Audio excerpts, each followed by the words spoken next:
why they pay athletes these fantastic salaries. I was listening to the radio the other day. They just contracted to pay one player on one team $6 million a year. Can you believe this? And why is that? It's the Roman circus. What does the emperor do when the people become restive, and when the people are asking questions, and when the people don't like the policies of the emperor? He sends them to the circus. He creates a circus. He builds a giant coliseum. And he begins to throw the Christians to the lions. And he has great chariot races and football games and basketball games, all to keep the idiots preoccupied with things that don't mean anything in the scheme of the entire world, so that they don't have the time to learn what the truth is, so they don't ever get smart enough to learn how they're being manipulated, so they don't ever question the emperor. That's why they pay a player on a football team or a baseball team $1 million or $2 million or $3 million a year.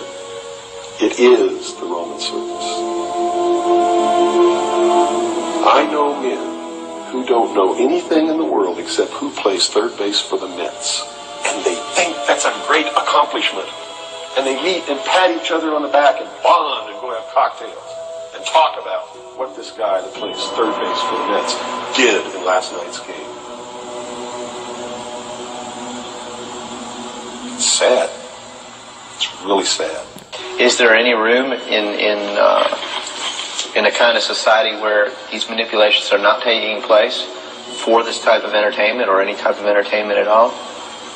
If people understand that a game is a game, football's a game. But let me tell you something. When 150 of the most powerful men and women in the world can meet in secret in Baden-Baden, Germany, and plot the fate of billions, and nobody even cares about it, but 6 football players go to lunch together, and it's in the headlines across the country, you have a reflection of the society in which that exists.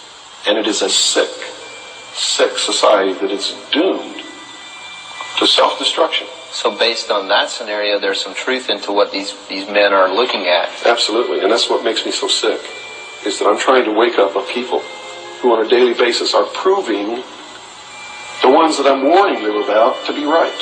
Mm-hmm. Well, so that even though a minority, there are people out there that you recognize are awake to this, if they don't do something about it, they will lose that ability to be free in that way. That's correct. Whether they might think, well, I don't need to worry about it because I know what I know and I'm fine. That's it doesn't work that way. There's a connection here to everything. That is correct. That is absolutely correct. A nation of people who are willing to send their sons and daughters that they profess that they love to a foreign country to die, and they use the excuse to themselves that they're sending them off to defend our country, and they know damn well that's a lie, are doomed.